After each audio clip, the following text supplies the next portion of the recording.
has paid the price. He has brought us near to behold the glory of the Lord.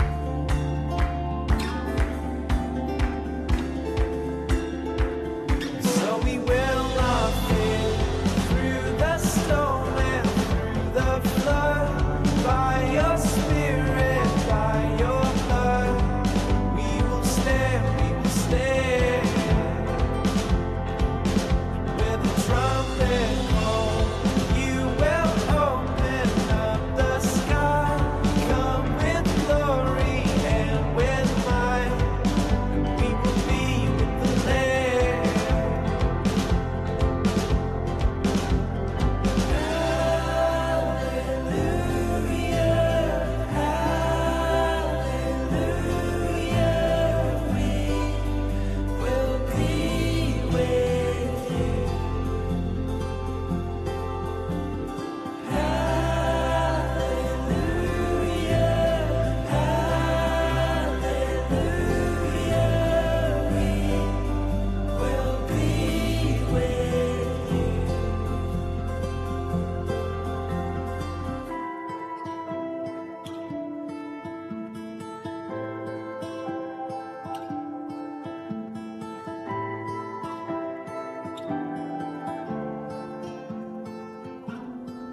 Though the storm may come, we are unashamed of the name above all other names. He's our victory, He's our joy and prize. He's the reason we lay down our lives.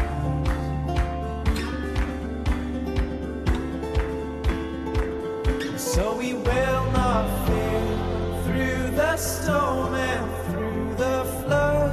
By your Spirit, by your blood, we will stand, we will stand. With a trumpet call, you will open up the sky. Come with glory and with might, and we will be with the Lamb.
its home. And love himself dwells in my soul.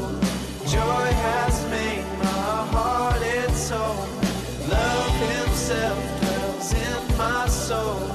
Joy has made my heart its home.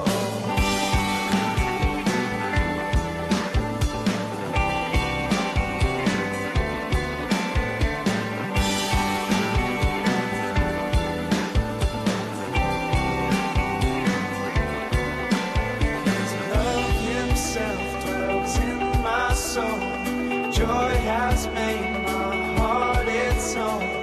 Love himself dwells in my soul. Joy has made my heart its home. Love himself dwells in my soul. Joy has made my heart its home. Love himself dwells in my soul. Joy has made my heart its home.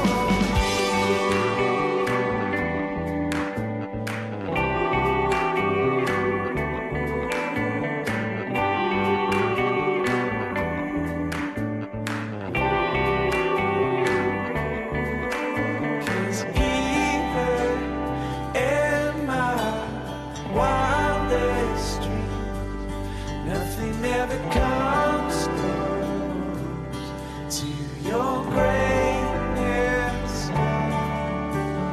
Even in my wildest dreams, nothing ever comes close to your greatness, God. Nothing ever comes close. Nothing ever comes close. Nothing ever comes close. Nothing ever comes close. Nothing ever comes close.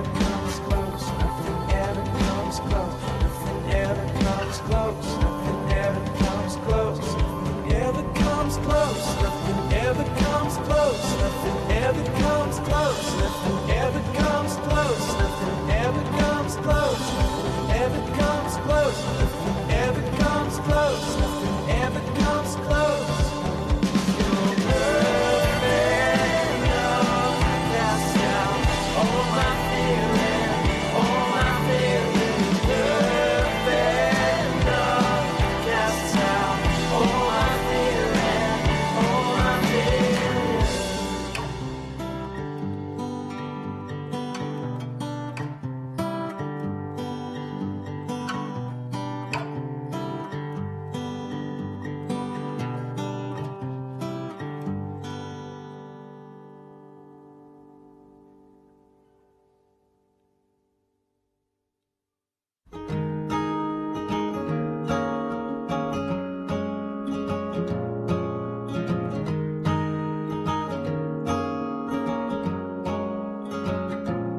So I cling to the Lamb who has purchased me with his own blood.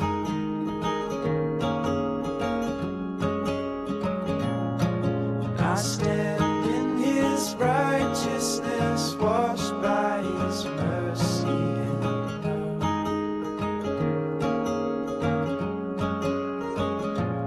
Though I fail 1,000 times, Lord, your mercies are new every morning.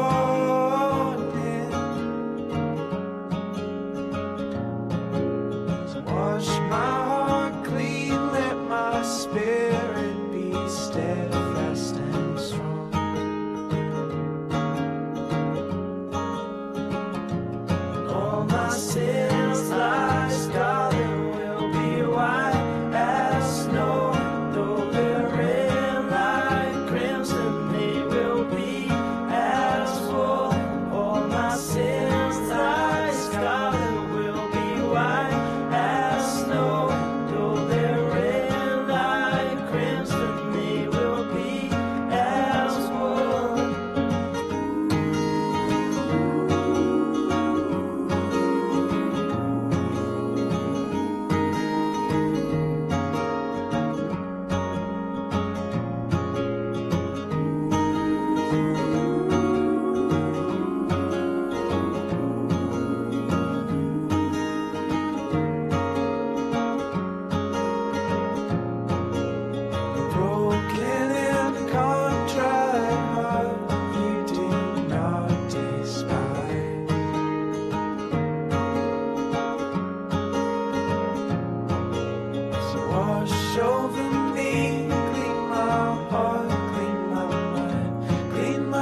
I'm not scratching my back. I'm trying to get this chord right. So give me a second while we're having an awkward moment together here. Oh, there it is.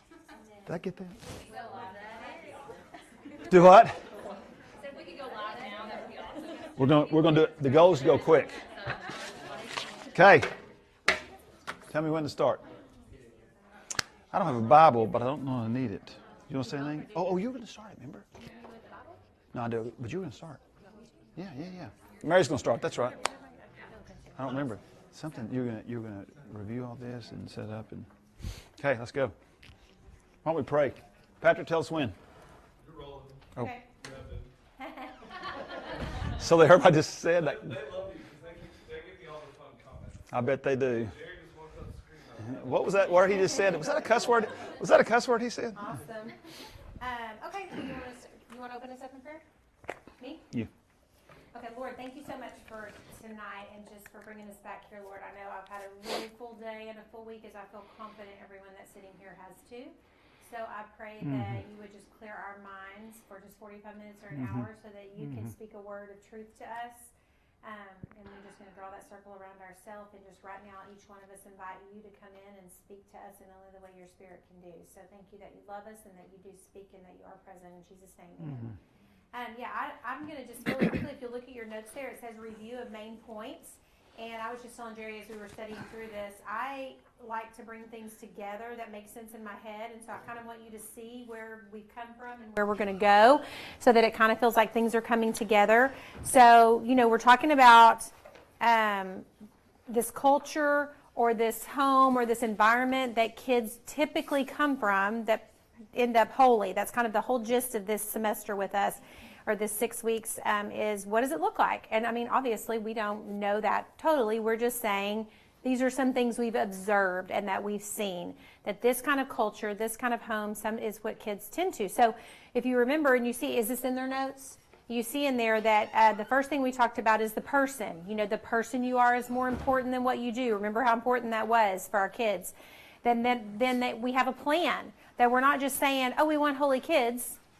How's that going to happen? I always do it with exercising. I know most of you in here, if you don't now, if you're in a sabbatical from exercising, I understand. I've been that before, but most of us probably have done something.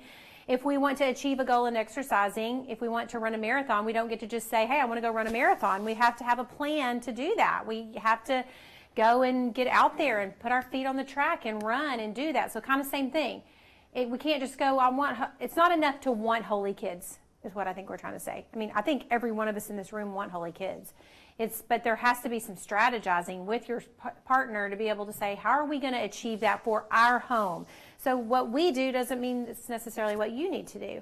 So having that plan, and that there's a particular style of parenting. Remember, Jerry talked about that rules and relationships. Remember all of those?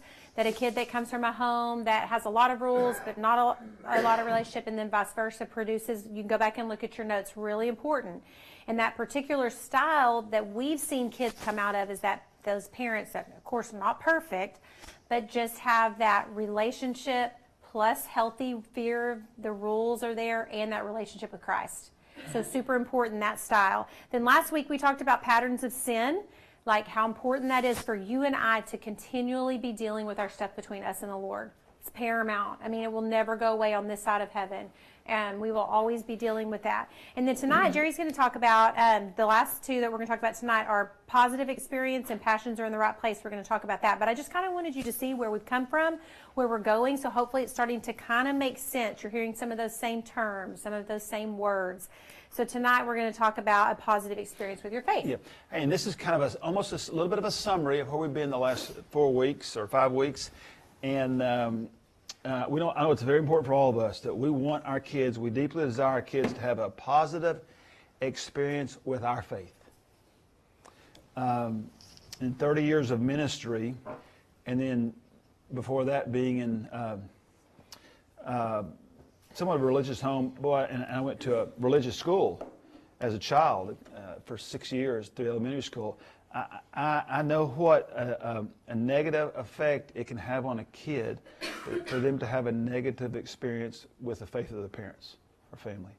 We don't want that. And I want to be real simple tonight with you and give you some things that I think that we can intentionally do to help our kids have a positive experience with our faith. And this will be the fifth culture or environment that tends to produce a holy kid. So here it is. Tonight is holy kids tend to come from homes where the kids have a positive experience with their parents' faith. I want you to write down 2 Timothy chapter 1, verse 5. And I'm sorry, can you believe I forgot my Bible? That's like the cardinal sin. But okay. What is it? 2 Timothy chapter 1, verse 5. It's a wonderful passage that gets lost. Apostle Paul here is writing his protege or his son in the ministry, Timothy.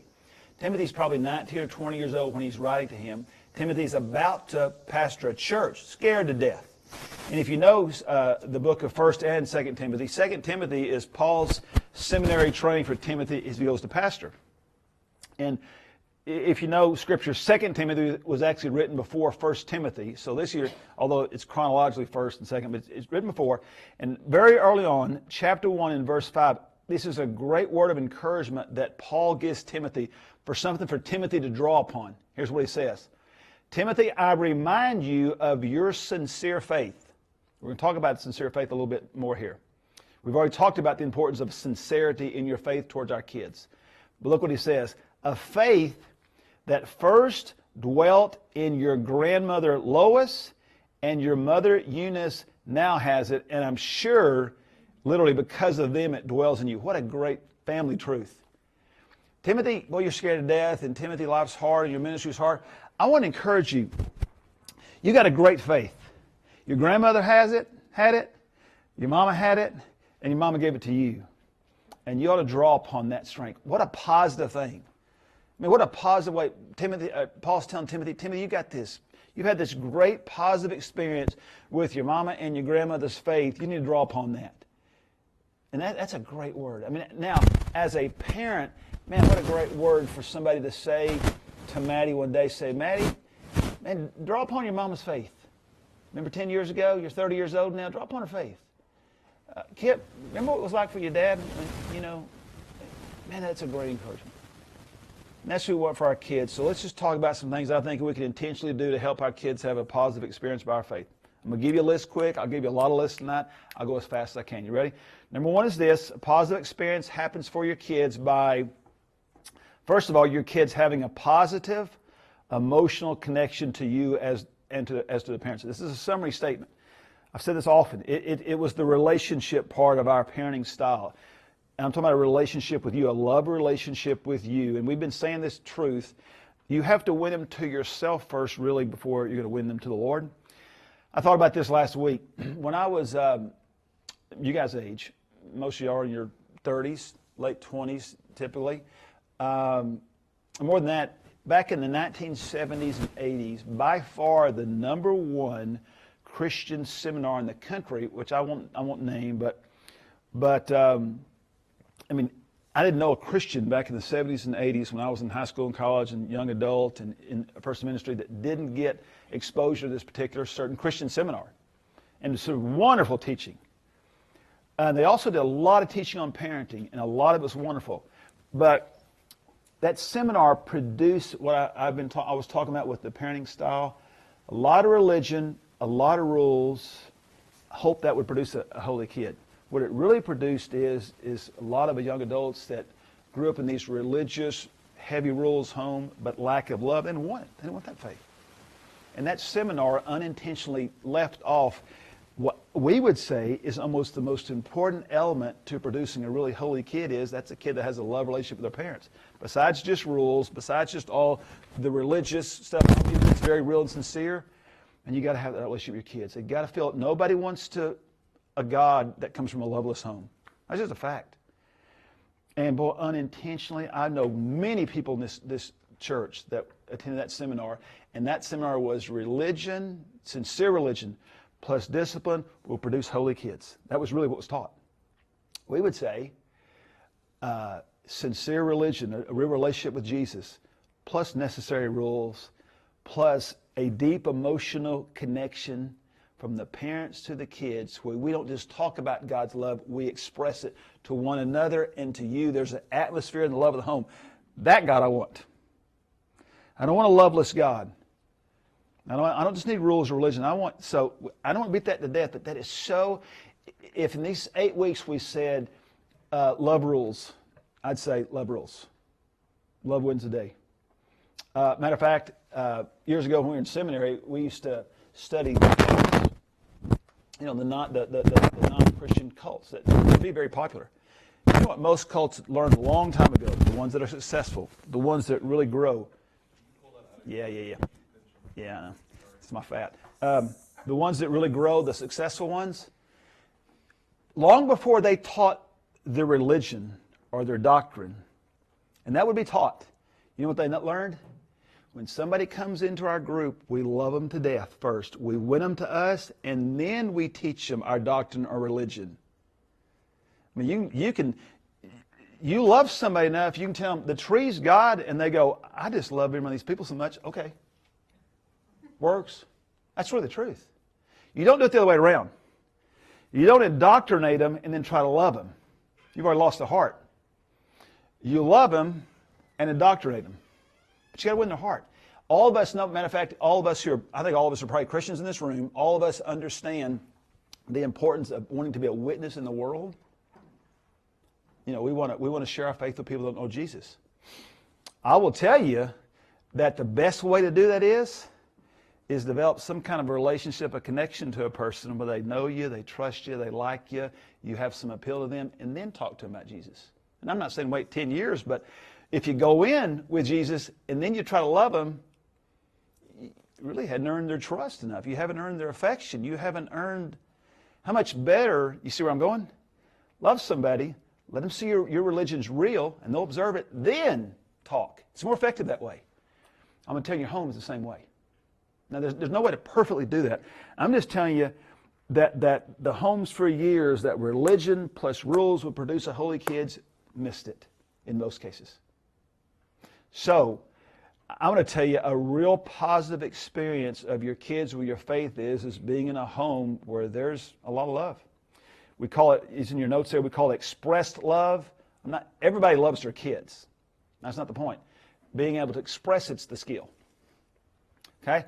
We keep going on our notes. We're going to do a lot of notes tonight. Number 2, positive experience with your faith will be a parents who have an appealing, contagious love for God. How to say it this way? A contagious love for God that is appealing to your kids. Where your kids, appealing means your kids want what you got. Will include, A in your notes, you as parents happily embracing your faith. If your faith feels like a burden, your kid's not going to want it. That's the only way to say it. If your faith is this burden, this chore, this task, this duty, it's not terribly attractive.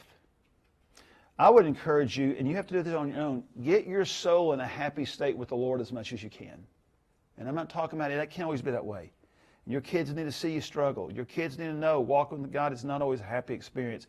But there has to be something appealing to it. I think there's something incredibly appealing about a happy Christian. And there's something very unappealing about an unhappy Christian.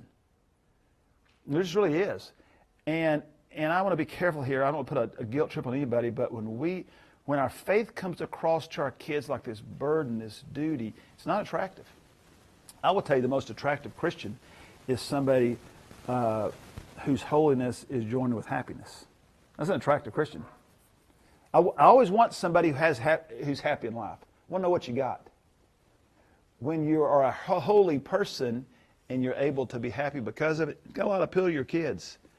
Another way of saying this is your kids do have to desire what you have if they're ever going to embrace it. And I think a lot of times in my experience in industry has been a lot of kids don't want their parents' faith because their parents' faith makes them miserable.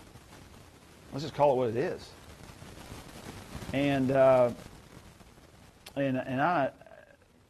you know, I mean, I don't mean to be crass here, but I think our experience in student ministry was, and we had kids tell us this, you mean if I'm holy like my parents, is it going to make us that unhappy? And I'm not trying to put them in a guilt trip. I grew up I have great respect for a lot of things about the Catholic faith. I spent the first 6 years of my childhood going to Catholic school. I was never taught by either a priest or a nun until I was in 7th grade. This was in the late 60s, early 70s, and I had great respect for a lot that was done. But those were the most unhappy people I've ever been around in my life. And I grew up with a child, and God had to save me radically when I was 15 years old. My understanding of the Christian faith was that this was very holy people, because they were very sincerely holy people. But they were incredibly unhappy, and I didn't want it. I did not want it. And when I got saved, 15 years old, and I wanted to be a witness at my school, I knew that one of the best ways I'd ever be a witness to my non-Christian friends was smiling and being happy. And that was a goal. When I walked to my high school, and it was so embedded upon me as a child that Christians are holy and unhappy people. I just said, I don't want that. And radically God saved me.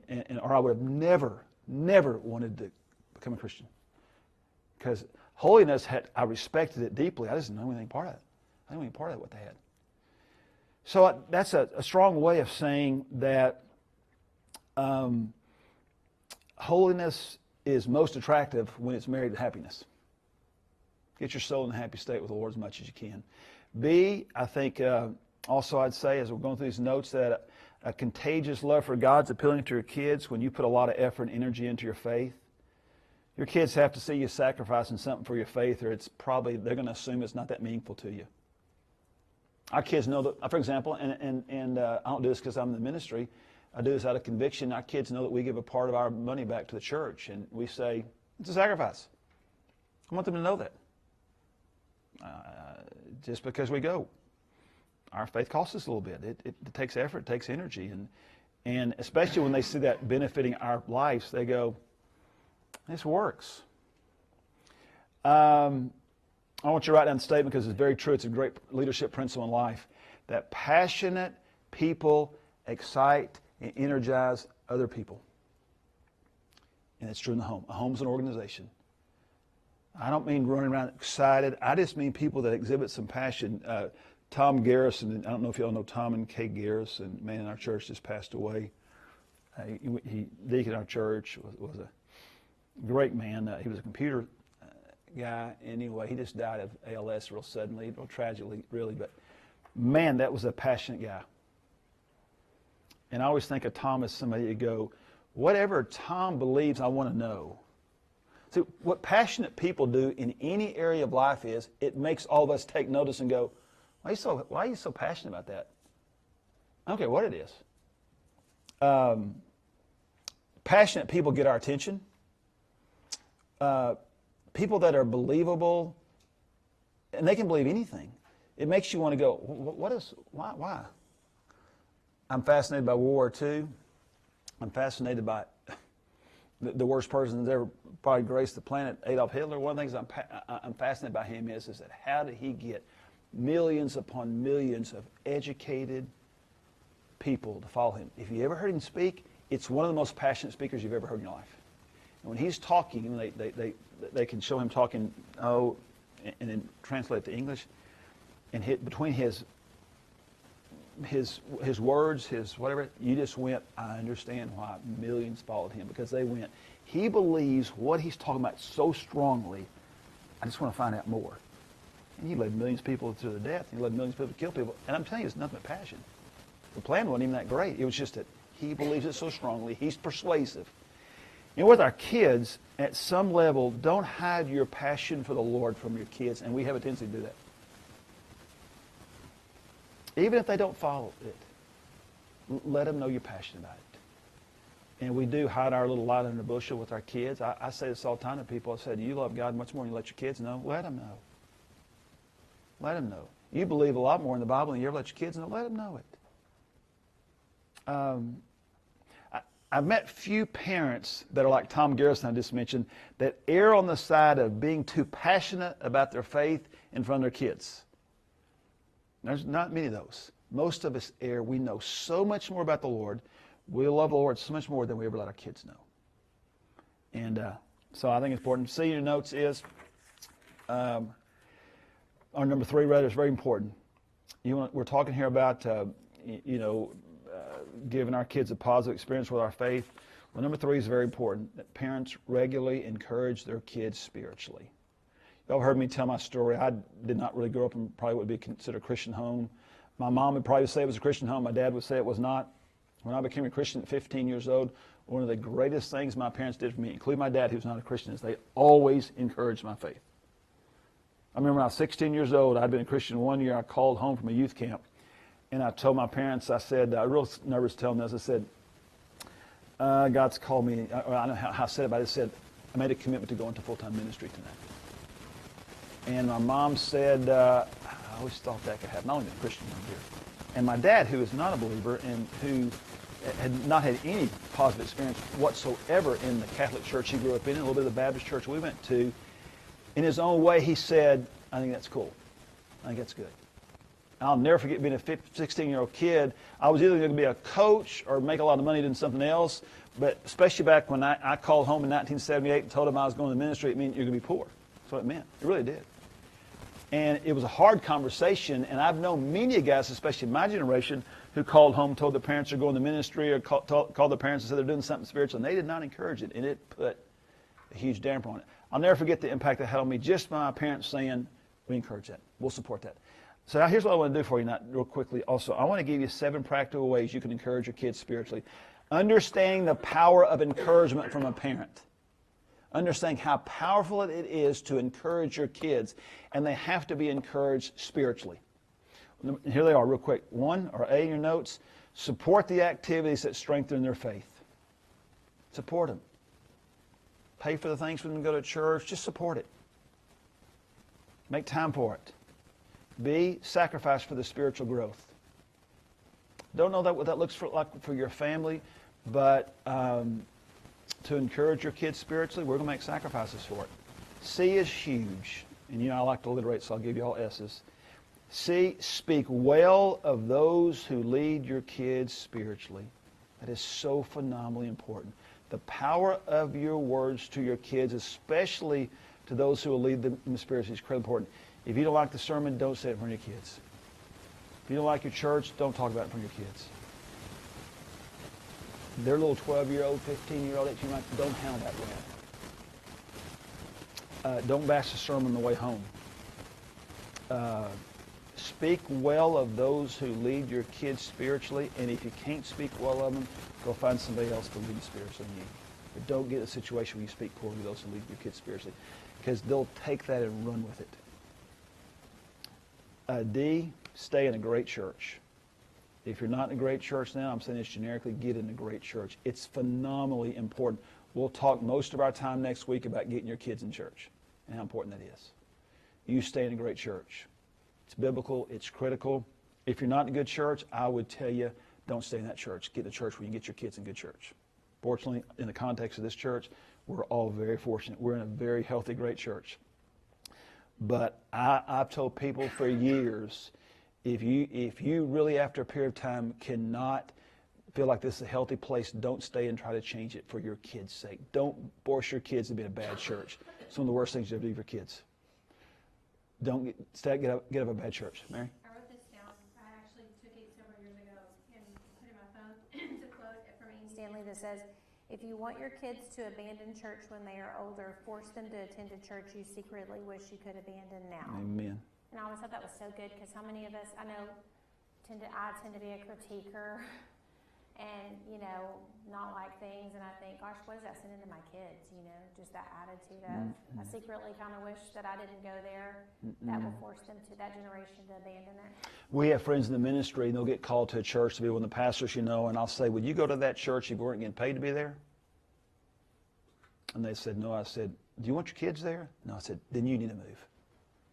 You need to either do something radically to change that church if you have that power, or you need to go find someplace you would. I would never serve on church as a staff that I wouldn't go to for free. I can find you 8 or 10 good churches here in town. If I moved to Wichita Falls and I was a football coach, I'd be going to First Baptist Church. And if I can't say that honestly, I should be at First Baptist Church. For my kids' sake. I want it to be positive and good for them. And E in your notes, get spiritual yourself. One of the best things you can do to encourage your kids spiritually is they watch somebody who's spiritual. and happy because of it. F, I think as much as you can, this is very, very hard to do. We'll talk more about this next week, I guess. Spend time with God together as a family. Pray together, talk about the Lord together, read the Bible together, whatever's comfortable for you.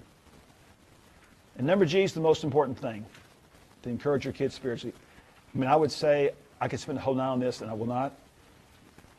It's very important as a parent that you catch your kid's spiritual spark. You catch it when it occurs. You catch it when you see the Spirit of God doing something in their mind or heart. You catch it. When you see that little ember, you better learn how to stoke it. We know a lot of parents. Am I messed up? I think we're going to have a moment together. Excuse me. Excuse me. Help me. Well, I mean, this is embarrassing. Try to do that discreetly. Make sure it's embarrassing like that. That was from a marriage seminar later on. If you've ever been on a marriage seminar with one embarrassed me, he's a lot. So, don't miss this. When God does the work in your kid's heart, it's time to do something. It's time to put, what is that what's the stuff that you Squeeze on a fire when you're trying to do a grill outside? No, well, yeah. Gasoline. Well, the igniter stuff. Lighter fluid. I don't really have a winner. Boy Scout. That's a terrible analogy. Maybe not. We were in student ministry for years. You know, one of the worst things we ever saw done in student ministry in all the years? We'd go to youth camp. You know how youth camps are. I mean, genuinely so. I mean, God speaks of those things oftentimes. And you talk about spark. And I can remember how many times we'd be driving home and I'd see there'd be kids that just, well, the spark was alive. When we get off the bus, I would never name names, but I'd see some parent just, in 5 minutes they could kill that spark. Of what they said, what they acted, just wish I could explain it. This is totally free, but how many of you have kids that are like 6th grade and above? Okay, so and that means that the rest of you have younger, so they're coming up. And this is something just I wasn't even going to say, but from student ministry, one of the things I remember, and now as a parent that has teens and how busy I am, one of the things I noticed about certain parents were, we always did a Bible study on Monday nights at our house for 17 years. Some of you came. And when kids couldn't drive and their parents had to bring them, I always noticed a couple of kids would stay after, and I would go, is your mom not here? And they're like, no, she's outside. She's waiting on me. And I was like, oh, well, you better get out there, you know. And she's like, oh, it's okay. She's okay if I visit for a little while. And that always stuck with me because I know myself with my kids. I'm like beeping on the horn, you know, like, come on, we got to go. I'm ready to go to bed. And so it's something I've carried in with my girls because it is so tempting. Like even at church on Wednesday nights when you got to go sit over there and wait 45 minutes. You guys know if you have kids at 180. But just those are the things I think he's talking about, like encouraging those sparks. Like I sit out at the soccer field and wait on them. And I'm not saying I love it, but I do it because they're committed to a soccer team.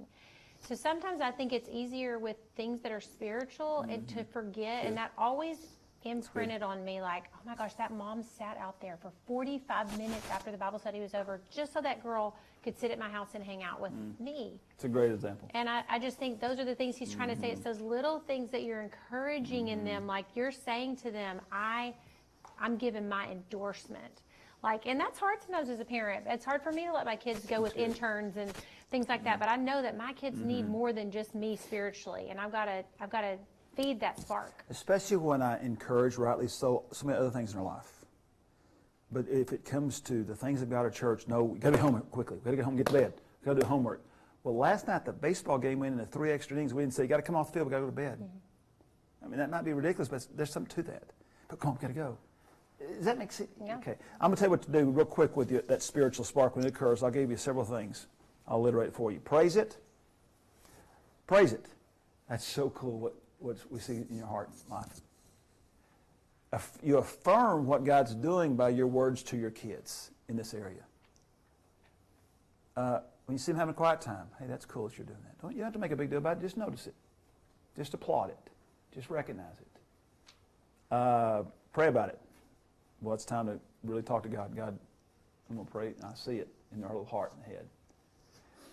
You promote it. You encourage it however you want to encourage it. You make a big deal. However y'all promote things in your house, Celebrate it, promote it, make a big deal of it. I use the word preach to it. Be careful here. You don't want to say too much, but you want to say something about it. You want to speak into it when you can. And I would say, big one is you prioritize it.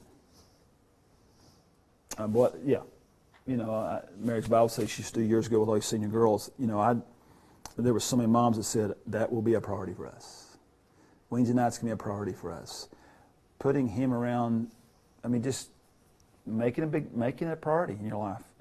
And I think what he's trying to say here too, just on a practical note, is I don't know if I'm going to assume that your kids are like this too. So that spark comes, but it goes really quickly. Mm-hmm. So we're not saying our kids have quiet times all the time. Mm-mm. But so when they do, you encourage it because it's going to go away. Mm-hmm. Like Kip got really excited about this thing he wanted to do with me this summer, and we decided to do this really random thing where we went through catechisms together. Mm-hmm. And so I totally encouraged it and went with it. It was something he wanted to do, but the flame is going out. You know what I'm saying? So I don't want you to hear us say that, oh my gosh, your kids get this spark and you encourage it, and then all of a sudden they're these holy kids. Mm-hmm. We're talking about when you see it because you're depositing for later on. Mm-hmm. So I want us to practically understand we're not saying here that our kids have quiet times every day. Like my second born, struggles with anxiety terribly, and I notice on her phone she has these reminders that come up and they go din din din din, and I hear them on her phone and I look at them and it's like, remember to trust God, remember to be anxious free, and I'm like, what would you be like if you did not have those reminders? I'm like, but instead of thinking that, it's like, it's awesome that you put that reminder on your phone. How cool that you put that reminder because you struggle. Just anything you can see that you might even go, that's kind of stupid, but you're just like, that's awesome that you did that. It doesn't mean they're going to do it every single day and that they've got it. It's just you're encouraging that spark. That I love the word spark because I think it's so what you see in your kids, when they get so excited about something. Like, that's awesome. I think that's super cool. You got to learn, and this is the phrase that we use in the healthy stuff, you got to learn how to be very verbal with your kids. Learn to be very verbal with your kids, especially positively. When they make good grades, don't let that go. Verbally endorse it. Tell them it's important. When they do something great athletically, make a big deal of it. You always ought to point out to your kids what you want reinforced in their life. Don't assume they know. They don't know. Assumptions don't work for anybody. Nobody reads minds. So you say it. Well, man, certainly you're going for holiness. When you see something that's working there, point it out. Don't go overboard with it. Don't wear them out. Don't preach a sermon. Just, cool, dude.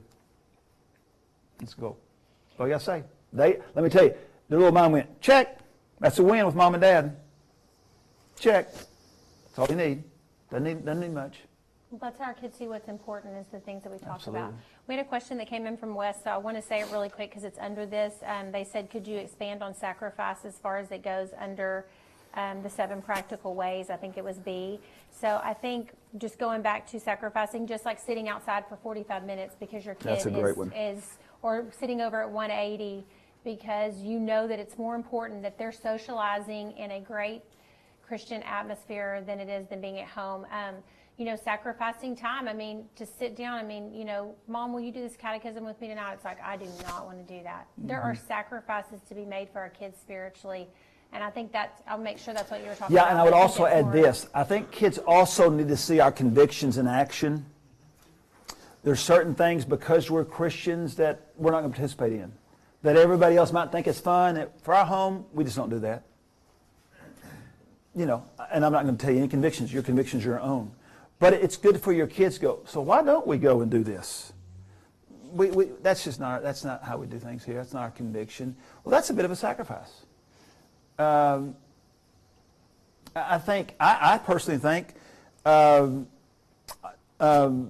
think convictions is one of the main ones. I think they need to hear us say, here's our phrase that we use. In our home, certain things we won't do. Not because I'm in the ministry, but because we're Christians. But there's going to also be a lot of benefits in our home to being Christians. So we kind of point that out to our kids. There's a lot of good things about being in the world's house. There's bad things. We're going to take the good with the bad. Not bad, just things that we have a conviction we're not going to do this, for example. Well, parents do that. Well, that's great. Our house, that's one thing we've chosen not to do, but here's some benefits to be in our home. Does that make sense? Yeah. Okay, real quick, let's talk about the negative side. How do certain homes discourage their kids spiritually? I'll give you these quickly. Sometimes I only give you this in the negative because sometimes it's good to see the opposite trait to learn. Okay? 5 ways to harm your kids spiritually. One's hypocrisy. We've talked about that enough here. That's saying one thing, living another. Number 2, I think is powerful, is what I'm going to call cynicism. I think a cynical attitude about God and the Bible and the things of the Lord deeply discourages kids spiritually, and they can grow in Christian homes that are so very, very cynical. I think that's really powerful. 3, I think legalism. Just having a bunch of legalistic rules without a love for God can kill a kid spiritually. Who wants that? It would be my point of who wants a bunch of rules without a real love for God? That'll kill somebody. Just legalistic, just follow the rules. 4, I think a formalistic, ritualistic religion can discourage somebody spiritually. I'm going to talk about more about this later. I'll talk about the importance of a relevant, non-boring church. But man, there's few things that can kill a kid spiritually, just some boring, legalistic, ritualistic church and religion. Oh man. And I think number 5 is big. I think verbal criticism can kill a kid spiritually because, man, those constant criticism in a home that talks about God a lot is a very confusing message. In other words, this negative environment where we all are supposed to love God, that's very confusing to a kid. That just doesn't work. And there's a time to properly correct your kids. There is a time to carefully criticize your kids. I'm talking about an environment where we all talk about the positive love of God and we're just also negative around this house. Does that make sense? I think it'll kill a kid spiritually. It's a confusing message. Okay, let's change courses here. I want to do Roman number 6, the 6th thing, and I'll do this in about 20 minutes. Should be 6, sorry. Is that 6? It says 3. Oh, yeah. It should say 6, my bad. 6 things where holy kids tend to come from. This is important. Is parents whose passions are in the right place. Let me say it another way. A home that enjoys temporal things. Temporal things are non-spiritual things, just things that don't live forever. But they live for more important eternal things. I want to make this application tonight, and this is it. One of the things that will be our biggest competitions as a family to holiness in our kids is things such as extracurricular activities and sports that we're deeply all involved in. Let me go a little further here. In our culture that we all live in, and I'm going to tell you how much I do support this, the sports thing in particular is out of control. And it's destroying people's families. Sports can demand, in our culture, an inordinate amount of attention. I'm going to read it to you how I wrote it. Imbalanced affections and even idolatrous attitudes. Sports and extracurricular activities must be controlled, kept in balance, and in some cases conquered as the priority of your family because it will hurt your kids' holiness. Yeah, I'm going to write that down for you later on. I'll give that to you. I'll say it to you again. Sports and extracurricular stuff can demand an inordinate amount of affection, imbalanced attention, and I'll call it idolatrous attitudes if we're all not careful.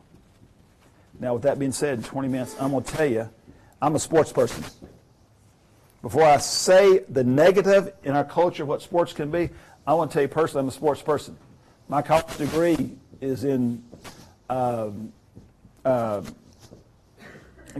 kinesiology, and health. I played sports into college. I still love watching sports, playing sports. I can get most of you to this day, anything you want to do sports-wise, frankly. I'm very close to many coaches. I was the chaplain for MSU for several years. If I could bet, I could take your money betting on football games now. I'm in the ministry, so I don't get allowed to, but I'm a sports person. So I'm speaking from the standpoint of, and I've even turned my wife into a sports person. If she wants to spend time with me in the weekend, it'll be around the TV and the football game and all that. So I'm not coming, when I'm going to talk about the sports thing being out of control, I'm not the little guy up here going, I don't like sports. I'm jealous of people in sports. No, I was always the athlete and the coach and all that. So I'm coming at it from somebody who goes, I love it. Matter of fact, I wrote down this, you don't have to write these down. I can give you many positive benefits of our kids playing sports growing up. Among those, there's great memories as a family in sports. It's a lot of fun. I think sports can teach our kids a lot of values like goal setting and discipline and hard work and teamwork and sportsmanship and submission to authority. I think it's great for our kids to learn competition. I think it's great for them to learn how to handle winning and losing. I think life's about competition. And they don't give awards in life for, doing something halfway, and I think sports can teach that. If we're going to play sports, I'm going to say let's play to win, or just don't play. There should be a trophy for the 7th place team. And so I think sports are great for physical development. Matter of fact, I would tell you, you probably ought to have your kids growing up in some kind of sport just for physical development, just to learn coordination. I would tell you, by the way, we have a 7th grade boy, so brother, it's wonderful when he's at practice for 2 hours a day. It releases a lot of his little pent-up energy. I think for a few people, it was going to be my career if I didn't go into ministry. I think it can be a very rewarding future career.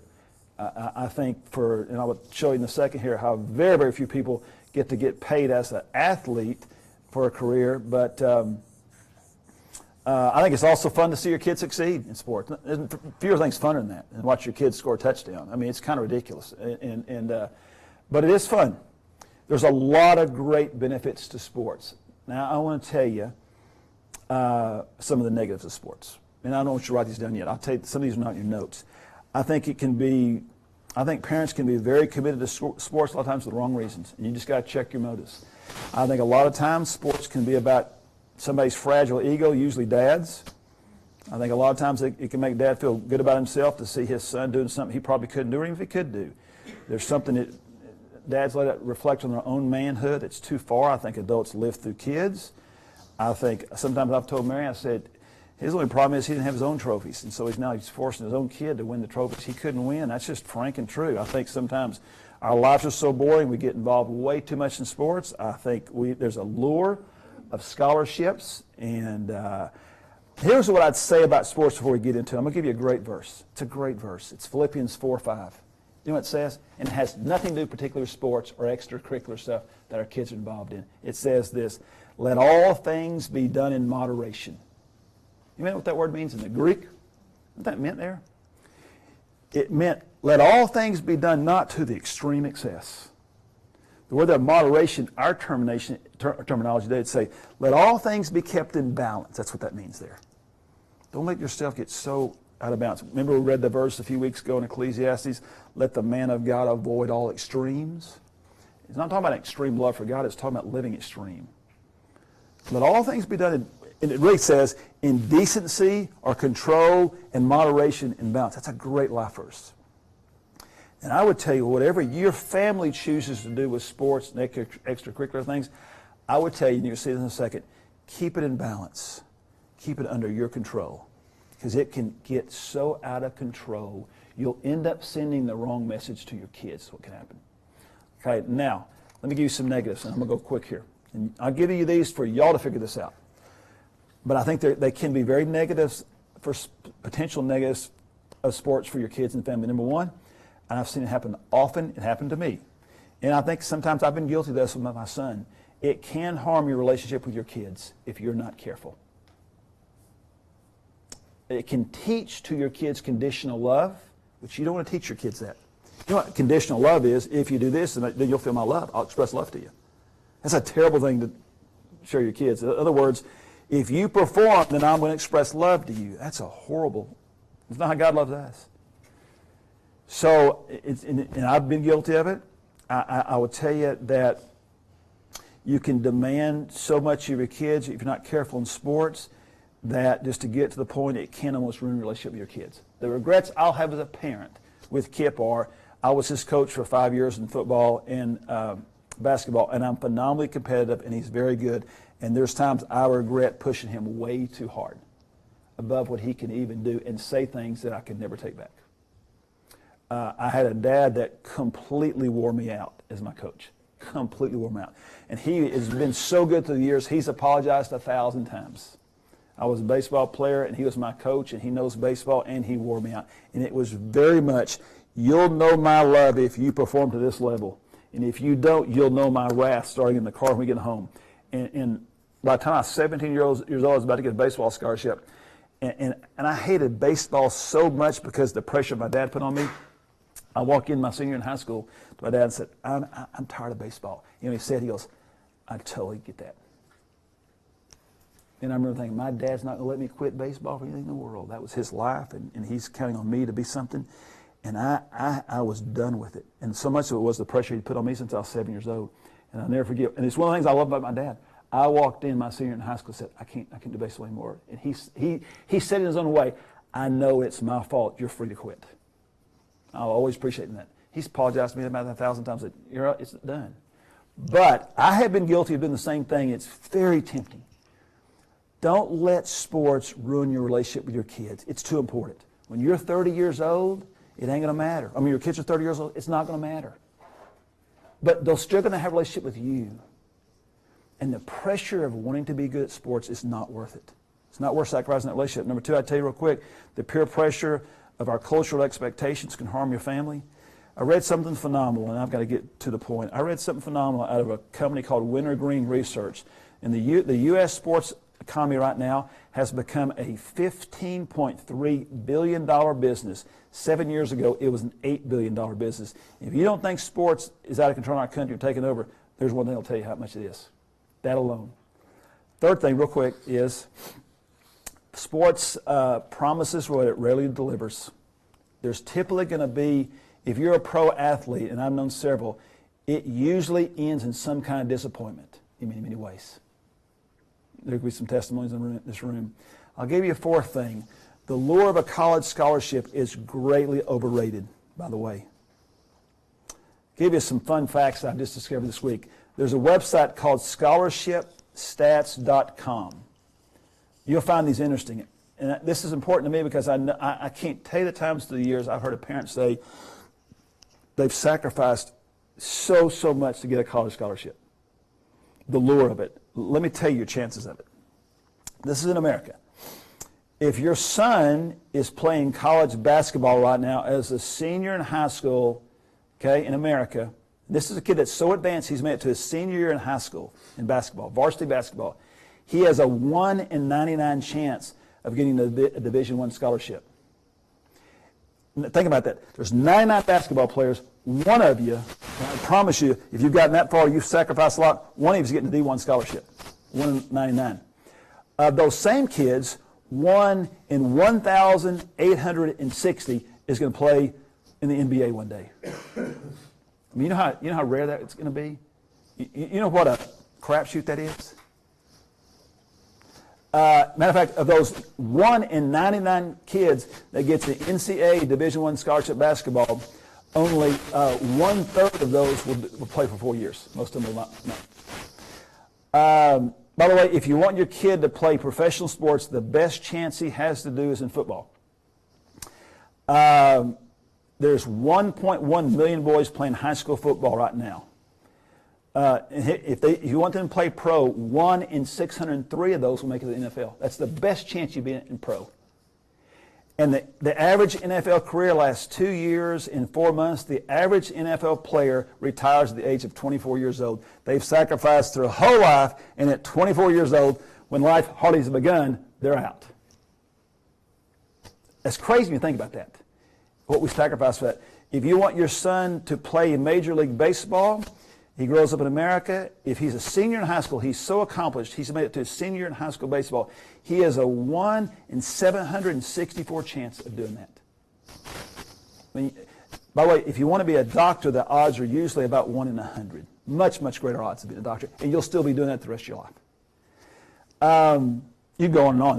The statistics are crazy. And I will tell you this, if for those parents who are going for a college scholarship, and some of this room did, including myself, in sport, I'll tell you several things you will need to know. Once you're there, it's an inordinate amount of time you'll have to give to it. You'll probably have to have a lesser degree just to be able to keep up. You probably won't make the grades you would have made, not in the sport, because the sport's a full-time job. And when you get out of school, you'll probably have a lesser degree with lesser grades, and most jobs will not care one bit that you could play football in college or baseball. Is that true? It's very true. It was great when you're 21 years old. We don't care at 31 that you can throw a ball 50 yards. Most do not, with rare exceptions. That's the truth. Enough said about that. I would just say, boy, you're chasing something that doesn't probably offer much to you down the road. Number 5 is the promise of a pro sports career, and I've already read statistics. It's absolutely ridiculous if you want to get paid one day to be an athlete. Okay, what should we do with temporal things like sports? Ready? Let's go quick. Number 1 is you keep it under control. Don't let it become too big for your family. Understand the value and enjoy it. Just don't let it dominate your lives. It promises so much more than ever give. Number 2 is so important. Keep it fun for your kids. Do everything you can to keep it fun for your kids. Number 3, and we're going to talk a lot more about the importance of church next week, don't let it interfere with the church. You know why? You're going to send the wrong message to your kids. And I'm not saying there won't be some Sundays you have to miss church. But it can't be we've just missed church because we're gone the next 10 Sundays on this deal. I'd say you better ask the hard question before you do that, because you're going to send a real strong message to your kids. I think, matter of fact, guys, frankly, the biggest competition for, especially when your kids get older into junior high and high school, and if you want them to succeed in sports at some level, that'll be your biggest competition for church is sports. And you'll have to make some hard decisions. I'm going to tell you a story that one of my best friends here at the church, that I'm not saying it's going to be your story. I'm not making a promise, but I'll never forget, I have a friend in the church here. By the time his daughter was a senior in high school, she won state tennis championship here, doubles championship here in the city, and she went on to get a partial scholarship in tennis to a school, and now she's a tennis coach at a great school in the Metroplex. And I'll never forget years ago when he said to me, I was his daughter's youth pastor, and she was in 7th grade. He said, we're not going to sacrifice church and her spiritual life and the friends here at church and experiences on Sunday for her to be a great tennis player. But we'll have to miss a few, but I'm going to trust God. And bottom line. And that leads to number 4 is, I would tell you, you give it to God, you leave the results to Him. If God wants your kid to play college sports one day, if God wants your kid to be a pro athlete, praise God. But let God do that. Don't sacrifice their spiritual life on the altar of some just almost impossible odds of being something one day athletically. Number 5 is keep things in balance in your life. You keep things in balance in your life. Let me give you a practical summary and we're gone. If you're going to play sports, I'll give you 7 things that will be done. Ready?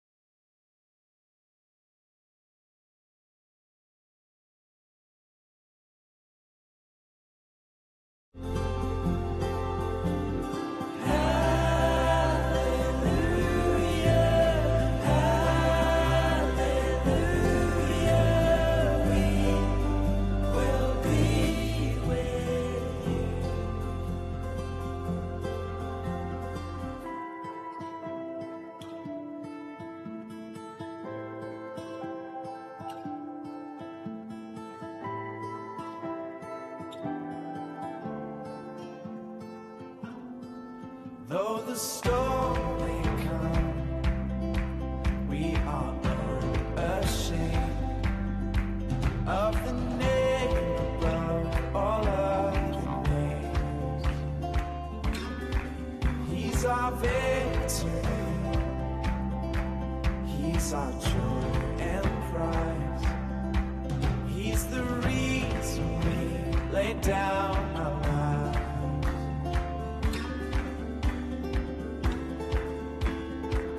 So we will not fear through the storm.